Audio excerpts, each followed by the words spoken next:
Hello বন্ধুরা, welcome back to information hub YouTube channel. তো বন্ধুরা, আজকের ভিডিওতে আমরা দেখতে চলেছি যে ইনকাম ট্যাক্স জব সম্পর্কে কিছু আপডেট।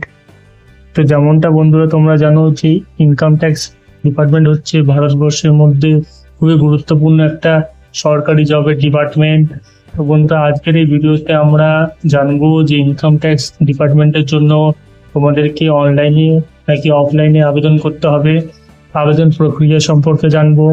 সাথে সাথেই কোন কোন পোস্টের জন্য ইনকাম ট্যাক্স ডিপার্টমেন্টের তরফ থেকে ভ্যাকেন্সি বেরিয়েছে বা ভ্যাকেন্সি বেরোনোর সম্ভাবনা আছে সেই সম্পর্কে জানবো। ভ্যাকেন্সি কবে আসতে পারে সেই সম্পর্কে জানবো। আর তার সাথে সাথে যেমনটা এখানে লেখা আছে কি মাধ্যমিক নাকি উচ্চ মাধ্যমিক নাকি গ্র্যাজুয়েশন, কোন কোয়ালিফিকেশন দরকার কোন পোস্টের জন্য, সে সম্পর্কে আজকের ভিডিওতে আমরা আলোচনা করব।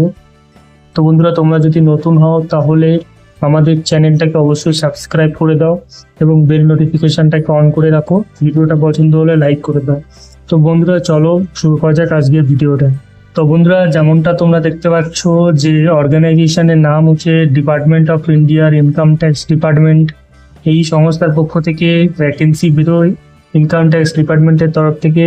যে তিনটে পজিশনের জন্য রিক্রুটমেন্ট বেরিয়েছে বা বেরিয়ে থাকে সেই তিনটে পজিশন হলো এমটি মাল্টিটাস্কিং স্টাফ, 2 নম্বর হলো ট্যাক্স অ্যাসিস্ট্যান্ট এবং 3 নম্বর হলো স্টেনোগ্রাফার। রিক্রুটমেন্ট কিন্তু সাধারণত জোন ওয়াইজই বেরিয়ে থাকে, সমস্ত পুরো অল ইন্ডিয়া বেসিসে এটা কখনো বেরোয় না, বিভিন্ন ধরনের জোন ওয়াইজ কিন্তু রিক্রুটমেন্ট হয়ে থাকে। চলো বন্ধুরা, এবার আমরা কিছু ইম্পর্টেন্ট আপডেট সম্পর্কে জেনে নিই। ইম্পর্টেন্ট আপডেটের মধ্যে প্রথম হচ্ছে যে কারেন্টলি এপ্রিল মাসে কিন্তু কোনো অ্যাক্টিভ ভ্যাকেন্সি এখনো পর্যন্ত বেরোয়নি। হ্যাঁ বন্ধুরা, তোমরা এটা ভেবো না যে এপ্রিল মাসে ভ্যাকেন্সি বেরিয়ে গেছে তার উপরে ভিডিও আমি বানাচ্ছি, একদম না। এখন কিন্তু কোনো অ্যাক্টিভ ভ্যাকেন্সি নেই। আজকের হচ্ছে 6 তারিখ, আজকে কিন্তু কোনো অ্যাক্টিভ ভ্যাকেন্সি আপাতত এখনো দেয়নি। রিসেন্টলি কিছু রিক্রুটমেন্ট হয়েছে, সেগুলো আমরা আজকে ভিডিওতে জানবো কোথায় কোথায় হয়েছে, কত ভ্যাকেন্সিতে হয়েছে। নিউ ভ্যাকেন্সি যেগুলো আমরা আশা করতে পারি কত দিনের মাথায় আসবে সেই সম্পর্কে আমরা এই ভিডিওতে জানবো। তো যেমনটা দেখো বন্ধুরা, আমি বললাম যে মুম্বাই রিজন ব্র্যাকেটে লেখা আছে কিন্তু ক্লোজড, মানে মুম্বাই রিজনের কিছুদিন আগে ভ্যাকেন্সি বেরিয়েছিল, সেই কিন্তু ভ্যাকেন্সি এখন শেষ হয়ে গেছে, এটা ক্লোজ হয়ে গেছে। সেখানে 3টে পোস্টের জন্য ভ্যাকেন্সি বেরিয়েছিল। 1 নম্বর হলো ট্যাক্স অ্যাসিস্ট্যান্ট, 2 নম্বর হচ্ছে স্টেনোগ্রাফার এবং 3 নম্বর হচ্ছে মাল্টিটাস্কিং স্টাফ। টোটাল ভ্যাকেন্সি 97 পোস্টের জন্য বেরিয়েছিল এবং এমটিএস এর স্যালারি কিন্তু 18,000 থেকে 56,900 টাকা পর্যন্ত এবং ট্যাক্স অ্যাসিস্ট্যান্টের স্যালারি হচ্ছে 25,500 থেকে 81,100 টাকা পর্যন্ত।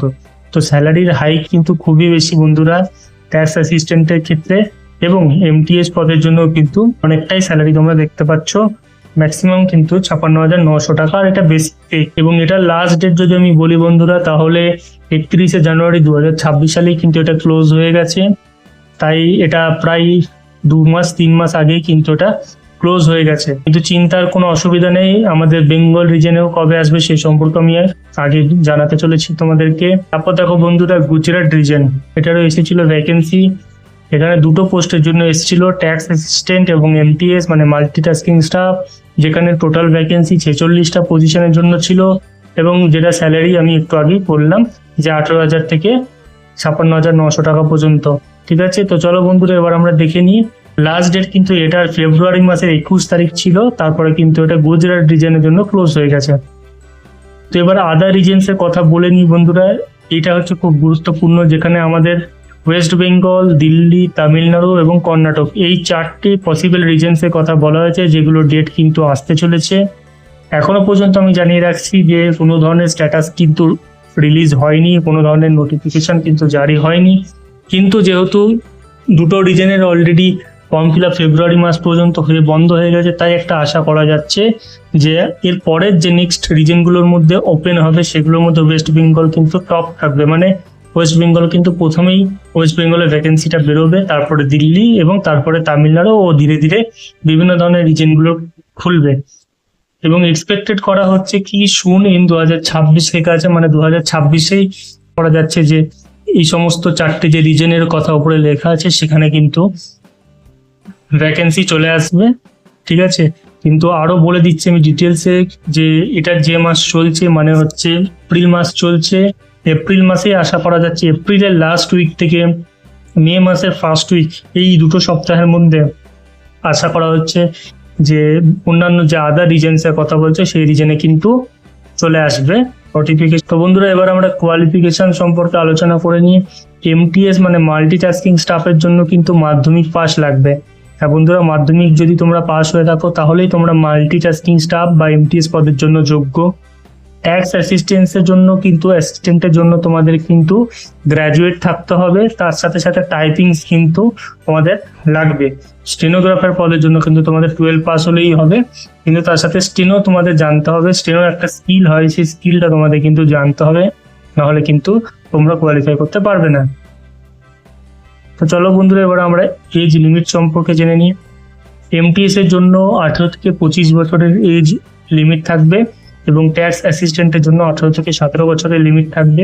রিল্যাক্সেশন যেটা সরকারের রুলস আছে, রেগুলেশনস আছে এসসি এসটি ওবিসিদের জন্য, সেই রুলস অনুযায়ী কিন্তু 5 বছর যেমন ছাড় থাকে এসসির জন্য, এসটির জন্য 10 বছর, ওবিসির জন্য 10 বছর, সেই রুলস অনুযায়ী কিন্তু তোমরা একবার নিয়মটা দেখে নিও, সেই অনুযায়ী কিন্তু ছাড় থাকবে। তো চলো বন্ধুরা, এবার আমরা সিলেকশন প্রসেস সম্পর্কে জেনে নিই। এটাও খুব গুরুত্বপূর্ণ একটা জিনিস, যেখানে এমটিএস এর সিলেকশন প্রসেসে রিটেন এক্সাম হবে। ট্যাক্স অ্যাসিস্ট্যান্টের জন্য রিটেন এক্সাম তো হবেই, তার সাথে টাইপিং টেস্টও তোমাকে দিতে হবে। আর স্পোর্টস কোটা যদি কেউ কারোর থাকে তাহলে তার জন্য কিন্তু কোনো ধরনের রিটেন এক্সাম হবে না, তার জন্য কিন্তু ফর্ম ফিল আপের পরে তার ডাইরেক্ট সিলেকশন হবে। ঠিক আছে, তো চলো বন্ধুরা, এবার আমরা স্যালারি হাইক সম্পর্কে দেখে নিই, যেটা আমি অন্যান্য রিজনের জন্য কিন্তু তোমাদের বলে দিয়েছি। তাও আরেকটু ভালোভাবে এখানে আমি দেখিয়ে দিয়েছি স্পষ্ট করে যে এমটিএস এর জন্য কিন্তু 18,000 টাকা থেকে 56,900 টাকা এবং ট্যাক্স অ্যাসিস্ট্যান্টের জন্য কিন্তু 25,500 থেকে 81,100 টাকা পর্যন্ত স্যালারি পাওয়া যাবে। তারপরে বন্ধুরা আমরা দেখি আবেদনের পদ্ধতি কি হতে চলেছে, মানে অ্যাপ্লাই প্রসেস, যেখানে মোট কিন্তু অনলাইন ও অফলাইন, মানে তুমি অনলাইনেও আবেদন করতে পারো, অফলাইনেও আবেদন করতে পারো, কিন্তু এটা যে রিজনের জন্য তুমি অ্যাপ্লাই করছো সেই রিজনের উপর ডিপেন্ড করছে যে তারা কিভাবে এটা বার করবে। কোনো কোনো রিজনে অফলাইন অ্যাপ্লাইও হয়ে থাকে, কোনো কোনো রিজনে কিন্তু অনলাইনে অ্যাপ্লাইও হয়ে থাকে। তো সেটা তোমাদের অফিসিয়াল নোটিফিকেশন সম্পূর্ণ চেক করতে হবে এবং চেকের থ্রুতেই কিন্তু তোমরা এটা জানতে পারবে যে কিভাবে অ্যাপ্লিকেশন প্রসেস হতে চলেছে। এর জন্য যদি অনলাইনে করো বা অফলাইনে করো, এর জন্য কিন্তু তোমার স্টেপ সব ক্ষেত্রে একই থাকবে। তোমাকে প্রথমে অফিসিয়াল ওয়েবসাইটকে একবার দেখে নিতে হবে যে সেখানে অনলাইনে ফর্ম পাওয়া যাচ্ছে নাকি অফলাইনে তোমাকে ফর্ম ফিল করতে হবে। রিক্রুটমেন্ট সেকশনটাকে তোমাদের চেক করতে হবে, তারপরে তোমাদের ফর্মটাকে ফিল করতে হবে। ডকুমেন্ট যেগুলো রিকোয়ার্ড থাকবে সেগুলো তোমাদের আপলোড করতে হবে এবং সাবমিট করতে হবে। অনলাইন যদি তোমরা অ্যাপ্লাই করো তাহলে তোমাদের ডকুমেন্ট কিন্তু আপলোড করতে হবে, অফলাইনে করলে তোমাদের ডকুমেন্ট কিন্তু অ্যাটাচ করতে হবে, গিয়ে সাবমিট করতে হবে, আর অফলাইনের ক্ষেত্রে কিন্তু তোমাদের জমা করতে হবে। তো এই হচ্ছে বন্ধুরা অ্যাপ্লিকেশন প্রসেস। বন্ধুরা, তোমাদের যদি ভিডিওটা পছন্দ হয়ে থাকে তাহলে ভিডিওটাকে অবশ্যই লাইক করে দাও, বন্ধুদের মধ্যে শেয়ার করে দাও, আর তার সাথে সাথে ইনফরমেশন হাব ইউটিউব চ্যানেলটাকে সাবস্ক্রাইব করতে কিন্তু একেবারেই ভুলে যেও না, কারণ আমরা এই ধরনের ইনফরমেটিভ ভিডিও তোমাদের কাছে আনার সর্বপ্রথম চেষ্টা করে থাকি। তাই বন্ধুরা, আজকের মতন থ্যাংক ইউ, ধন্যবাদ। দেখা হবে পরবর্তী অন্য কোনো টপিকে, অন্য কোনো ভিডিওর সাথে তোমাদের সাথে। তো ততক্ষণের জন্য টেক কেয়ার, বাই বাই।